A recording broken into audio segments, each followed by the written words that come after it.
It's Selection Day in the National Football League. Touchdown intercepted by Charles Woodson. Charles Woodson took it away, and there he goes down the sideline. He's got to go.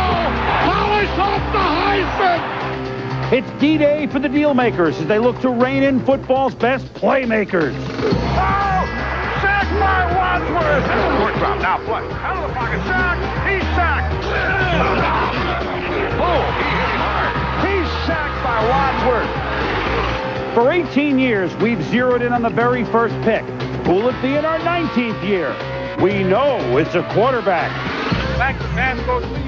Here's the rush. He throws through the end zone. Touchdown! Touchdown! That is the most unbelievable touchdown play in a college football game. Manning back to throw. Looking, pass down and out is touchdown. They got it. He scored. Peyton Manning. Give him 6. The NFL is full of stars, but there's always room for more in the galaxy. It's blast-off time for the class of 1998. New York City, the Big Apple. Madison Square Garden, the site of so many major big-time sporting events, and inside at the theater. They're ready. And some of the best players, we'll hear from them very early. Peyton Manning. Will he go first to the Colts? Or will it be Ryan Leaf that goes first to the Colts and or second to the Chargers? Charles Woodson, the Heisman Trophy winner. We'll hear from him very early. And the running back that everybody covets, Penn State's Curtis Enos. It's the 63rd annual selection meeting of the National Football League. I look forward every year to just saying that. Hi, everybody. I'm Chris Berman, and welcome inside here to the theater, along with my usual compatriots Mel Kiper and Joe Theismann. We have Tom Jackson up on the demo set. We're everywhere. Chris Fowler and our college gang up in Connecticut. We are all over the country. And to steal from Chuck Berry's sweet little 16, we're really rocking in Boston and Miami, FLA. We're up the coast in Jacksonville and Cincinnati, IA. All right, I'll stop now, which is too good to pass up. The first pick in Indianapolis. A later pick in Green Bay. We're live in the heart of Texas and out in the desert in Arizona. And with the most intriguing player early on in West Virginia with Marshall's wide receiver Randy Moss. We'll video teleconference into the Jets and Giants and Baltimore. And Carolina and Tampa Bay and New Orleans and Kansas City and St. Louis in the Windy City in Minnesota, the champion Broncos in San Francisco. Frankly, we're going to run up a hell of a phone bill. Radio, wall-to-wall, ESPN Radio, noon to 6. ESPN.com, and that's not it. And welcome back to New York. We are eagerly anticipating the start of what may go down in history when we look back 10 years from now as the high watermark draft of the entire decade of the 90s. The Indianapolis Colts have been, which quarterback do they go with? Peyton Manning, Ryan Leaf. Our Mark Malone is out in Indianapolis. Let's get the last word before it's official. Mark? Well, the last word is that Bill Polian and Jim Moore, this organization, Boomer, they're not making it public in terms of who they've decided on. They spent many hours last night, very late, trying to separate these two quarterbacks. Bill Polian had told me that earlier in the day, they had them about 1/10 of a point apart. They were very, very close. They spent most of the night separating those two. And I had probably one of the most interesting philosophical discussions about quarterbacks with Polian that I've had in a long time. For about an hour last night, we discussed the pros and cons of these two guys. First of all, Polian says that he's not enamored necessarily with big, strong guys, although both of these quarterbacks are 6'5". Peyton Manning, it seems to me, is the guy that has the most experience, and that ultimately is going to be, I think, the difference in this draft. He played the extra year, certainly, as he came back, 6'5", 230. He's got more game time experience. He prepares well. Again, the nickname, the caveman, that he's been tagged with by his teammates because he watches so much film. And when you look at all the intangibles that Bill Polian really researches and looks at in a quarterback, especially with the track record this franchise has had over the last decade or two in terms of quarterbacks, they need to make the right choice. He's not saying, Boomer, but I can tell you this. In my gut, if I was playing poker with him, I think it's going to be Peyton Manning. I think if we had to go out on a limb, that would be our guess. But you know what? They earned this 4 months of keeping everybody in suspense. Let them keep it for another 15 minutes. Let's go quickly to Mel Kiper, and obviously Peyton Manning and Ryan Leaf, who guys are going to talk about at length, and hopefully at length for the next 12, 14 years. Let's look at overall value. How would you rank the board specifically on the best players available? I think when you look at it, Chris, Wadsworth could be the next Bruce Smith. Arizona trades down, still gets the best player on my board. Charles Woodson, dynamic, pure cornerback. Then the two quarterbacks, the cerebral quarterback in Manning, the gunslinger in Leaf. Keith Brooking, a versatile kid, can play middle linebacker, can play outside linebacker, and of course Curtis Enos, very well-rounded running back, outstanding pass receiver out of the backfield. Then there's a drop-off. After those top four, the grades slip a little bit. Then you pick it up again with Takeo Spikes, an outstanding middle linebacker. A couple players to watch. Kyle Turley, because of his versatility, can play guard or tackle. And Grant Wistrom has definitely moved up into that top 10 because of his very consistent motor. The most intriguing story of the day will be the wide receiver for Marshall, Randy Moss, who I did not see right there. What happens with him? Well, the off-the-field concerns certainly are there. Not on the field. Of course, at Marshall, dominated the Mid-American Conference. Those 44 touchdowns really stick out. He was a man among boys when you talk about how he dominated cornerbacks in the MAC. But those off-the-field concerns, and really as a wide receiver, he still has to develop his skills, getting off press coverage, route running. But for Pro Bowl talent, he may be a man among boys, as you say. Well, we're about ready to tee it off. And on the first tee, Commissioner Paul Tagliabue. Good afternoon. Good afternoon. And thank you for being here. Welcome to the National Football League's 1998 player draft. We'll start with the Indianapolis Colts having the first selection. The Colts are now on the board. So while the Colts, quote, think it over, Joe, Peyton Manning, Ryan Leaf, both have potential to be stars for a long time. Do you have a preference? Actually, I don't necessarily have a preference because both bring a lot to the table. These are both very good athletes. They're both very big, young football players. When you take a look at the opportunities that they've had to play, you have to take a look at the experience that Peyton Manning has. He's played a lot longer. As a matter of fact, Ryan Leaf played 2 years in high school, 2 years in college. Peyton Manning played all 4 years in college, so he's played more just in college. Leadership, because Manning has played more, he has that ability, but Ryan Leaf jumped up a lot in his senior year. Maturity, again, because Manning has played so much football, he gets the edge there. Physical skills, Ryan Leaf brings just a ton of natural talent. And the conversation that you have with the personnel people and the coaches regarding these young men is the upside in Ryan Leaf is terrific. What you get from Peyton Manning right now is a wonderful, polished athlete. Both of them bring a lot of assets to this table. I think both will fit very well with the teams that they wind up with. Well, each owner brought jerseys of both. And by the way, whoever team that they don't go to, let's just say the Colts pick Peyton Manning, wonder how much that Ryan Leaf Colts jersey would be worth at a charity auction. In 1983, John Elway was drafted first by the Baltimore Colts. Do you remember? Baltimore selects as the first choice in the draft quarterback John Elway of Stanford. As I stand here right now playing baseball, I said I don't want to be a jerk or anything about it. As that we've been telling you for 3 months that I'm not going to play in Baltimore, and I know for a fact you've been offered 3 ones and a quarterback, and you turn that down, and right now you have nothing. Of course, John Elway never took a snap for the Baltimore, then Indianapolis Colts, quarterback for the Denver Broncos, and of course will be receiving his Super Bowl ring before opening day. The Broncos, John Elway, of quarterbacks who have started 6 games or more since 1983. He's the only one. What have the Colts done since then? Jeff George, Jim Harbaugh, Pierre Trudeau, Mike Onion, Pagel, Chris Chandler, Gary Hogeboom, Paul Justin, a smattering of who they've had.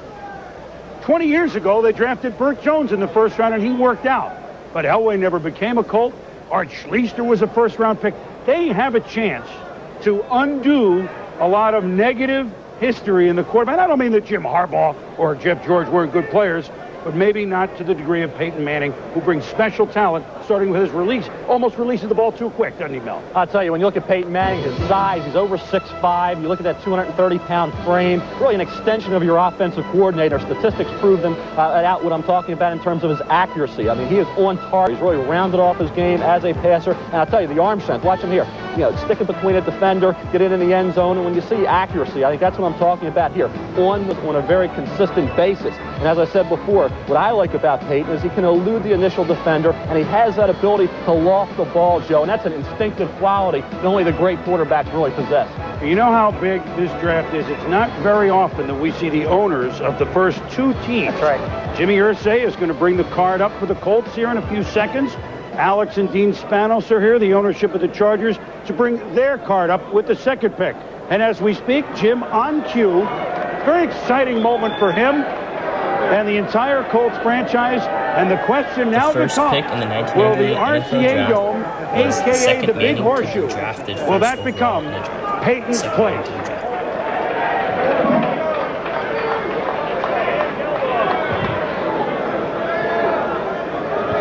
With the first pick in the draft, the Indianapolis Colts select quarterback, University of Tennessee, Peyton Manning.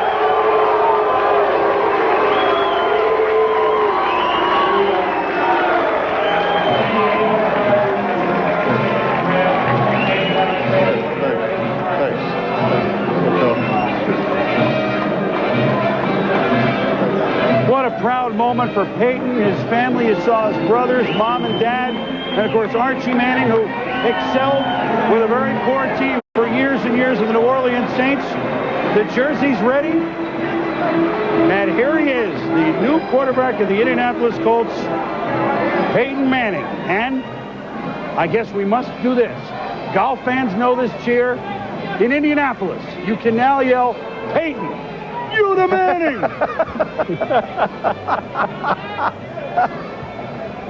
I think it's a great choice, Chris. I mean, I believe that he's going to fit in so perfectly. And really, when I had a chance to talk to the organization over the last 2 weeks, they've sort of pointed themselves towards getting ready for the Peyton Manning arrival. His athletic ability, his quickness. And Mel, you brought up something else. Remember during the college season, everybody talked about the little pitter-patter steps that he used to take. When you watched him in workouts, they were gone.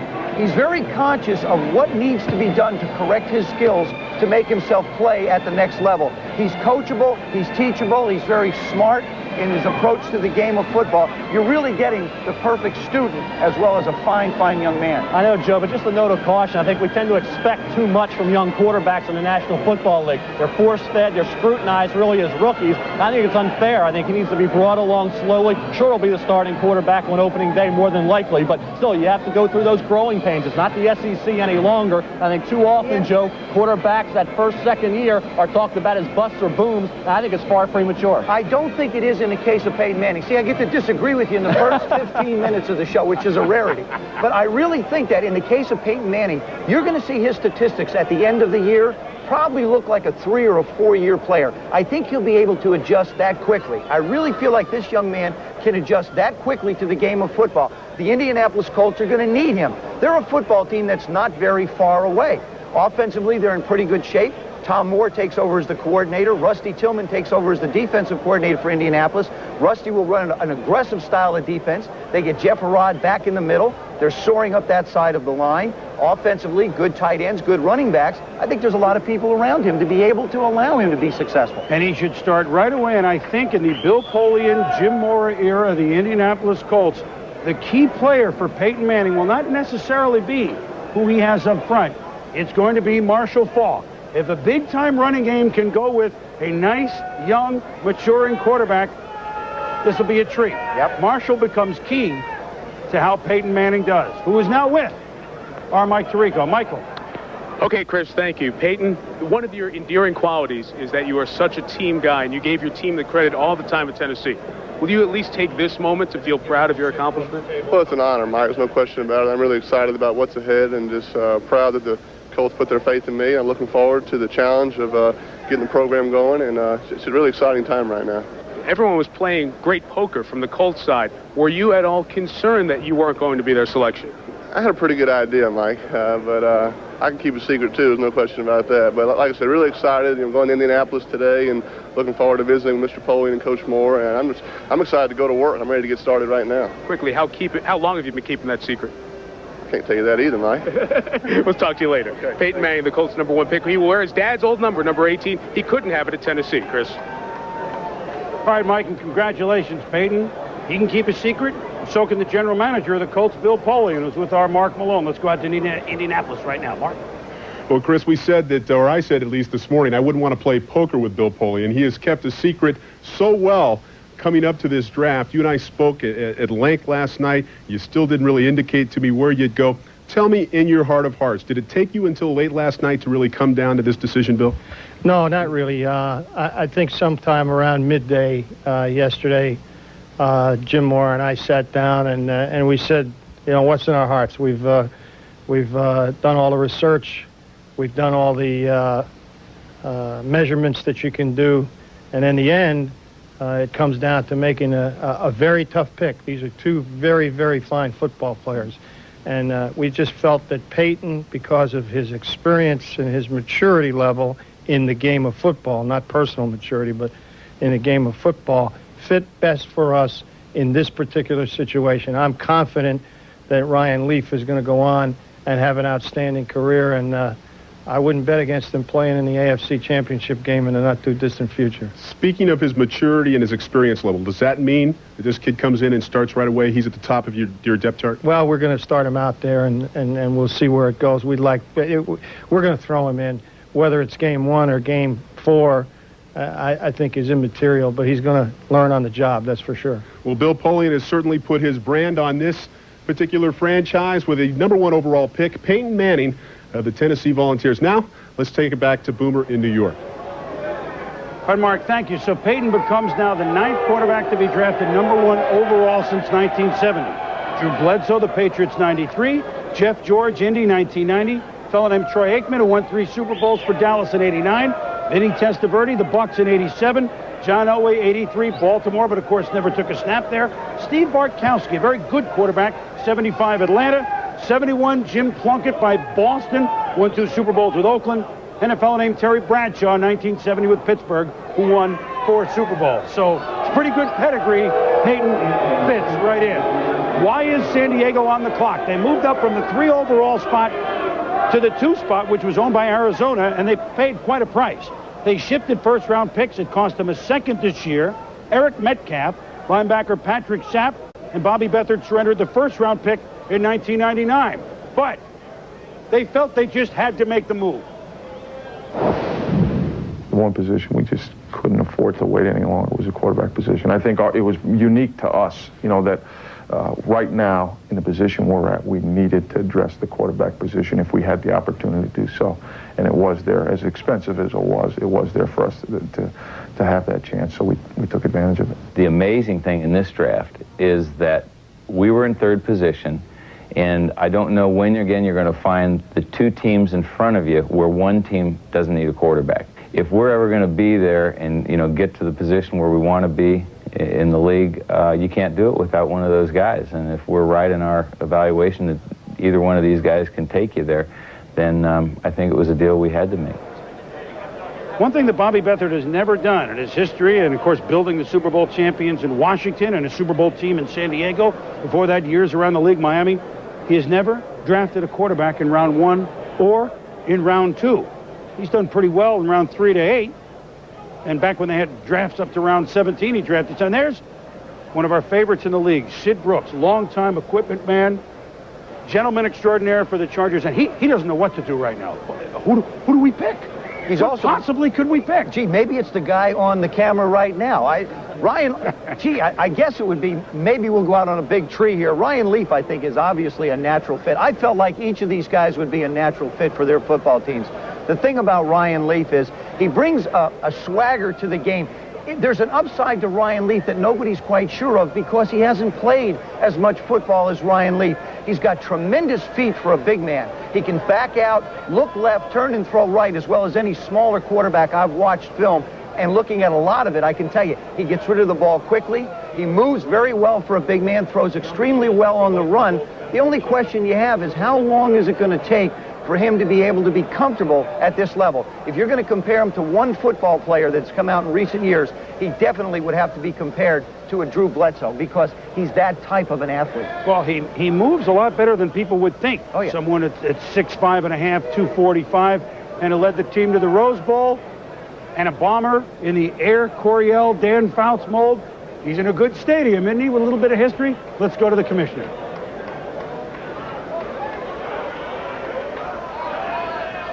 With the second choice in the draft, the San Diego Chargers select quarterback, Washington State University, Ryan Leaf.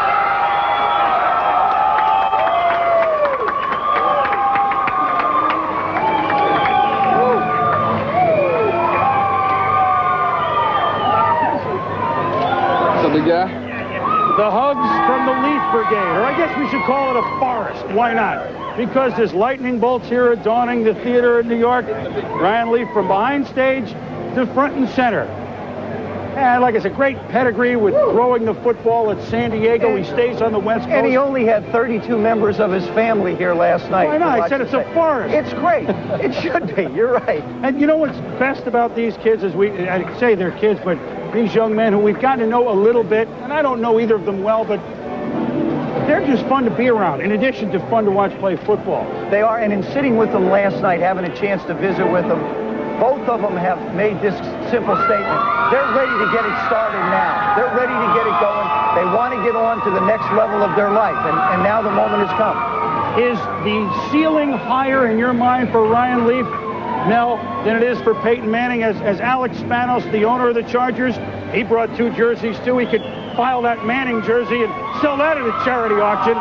There he is, Ryan Leaf, 16. Is the ceiling higher on him, perhaps? Well, I really believe, Chris, when you look back at this trade, San Diego moving up from 3 to 2, 5 years from now, it may not look like Bobby Beathard gave up enough. This kid has tremendous potential, great physical ability, throws the ball all over the field. And I think when you look at San Diego, they were fortunate to have this pick. They tried to trade away the 98 first-round pick in the second round last year. So Bobby Beathard, fortunate to have that choice to get a Ryan Leaf. Touchdowns 33. Of course, he was the guy that led that team into the Rose Bowl, really carried that football team on his shoulders throughout the season. You see the ability to throw across the body and still throw strikes down the field. That's why his accuracy is questioned sometimes, because look what he tries to do. Always that gunslinger, doing whatever he can to get the ball in the hands of the receiver. Remember, this kid's 245, 250 pounds, so defensive ends coming off the blind side or attacking the pocket are not going to be able to intimidate Ryan Leaf or take him down very easily, because he can shrug off defenders a la Roman Gabriel, the former Ram. And what you really liked this year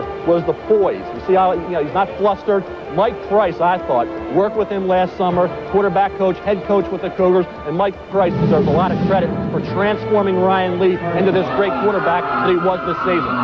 And now he goes, Joe, with assistants like June Jones and Joe Bugle. Who has the better situation, Leaf or me, or are they both very good and very nurturing for them? I think you have to compare their situations, not just to the coaching aspect, but the people around him. For example, from a coaching standpoint, I think it's fairly even. I think both of them will benefit. Bruce Arians in Indianapolis, June Jones in San Diego, excellent quarterback coaches. They're both in systems that allow them to develop as quarterbacks. Offensive line, I think Leaf has a little bit of an advantage right now. San Diego went out and got Aaron Taylor and John Jackson to really handle a terrible problem they had. Skill positions, I think the advantage goes to Manning a little bit. And the last part would be the defense. I think also Manning gets a little bit of an edge in Indianapolis. Ryan Leaf is going to have to go in and grow up with this football team. Peyton Manning is going to come into a football team that has a lot of pieces in place. So if you're Manning coming in, I think the expectations will be higher because the football team has a little bit more around it. I'm almost sure that Peyton will start in week 1. I think Ryan Leaf may not start for about a month. He may wait behind Wheelahan, but if you're looking at the schedule, week 5, October 4th, San Diego at Indianapolis. Will it by then be Leaf against Manning? Something to point out very early in the season.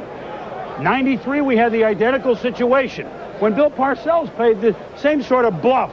Was it Bledsoe? Was it Meyer? The Patriots took Drew Bledsoe. Rick Meyer never panned out in Seattle, and now he's in Chicago. In 71, it was 1-2-3. Jim Plunkett with Boston, Peyton's dad Archie with the Saints, and Dan Pastorini with Houston. Arizona's now on the clock. Will they trade down? We know it's Andre Wadsworth, but yet so does everyone else. The calls are coming in to the desert. They'll spend the full 15. There's the War Room. It's an Acura 24-valve V6, like the Acura NSX. It's the power of sequential multi-port fuel injection, like the NSX. It's four-wheel independent double wishbone suspension, like the NSX. It's comfortable seating for 5, like 2.5 NSXs. It's the TL from Acura, the true definition of luxury. Yours. What's the matter, clown boy? You need to make a call, but you don't have the change. Just use 1-800-COLLECT. Go ahead, make some calls. You'll save a bundle. That's great. Mine's 1-800-COLLECT. 10 cents a minute every evening. Troy Aikman is back to pass. He's looking, look out. Oh, Aikman goes down. He had a man wide open. What was he thinking? Brute. It's all part of the game. All right, guys. Same play.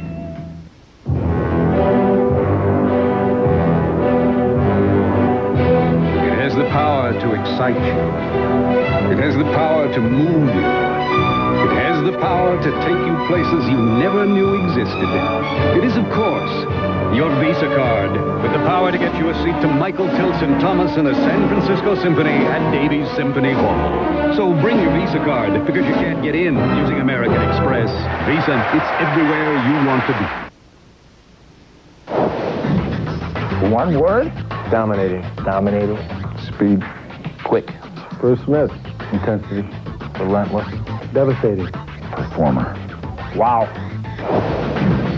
Beyond. Exciting. Exciting. Athletic. Playmaker. Skill. Flashy. Smooth. Athlete. Scary. We've had the quarterback time. We may not have another quarterback drafted today in the first 3 rounds. May not. But now it's the time for Andre Wadsworth and Charles Woodson, 2 tremendous players who may make this draft, along with two quarterbacks, one that we shall never forget for those of us that love and follow pro football.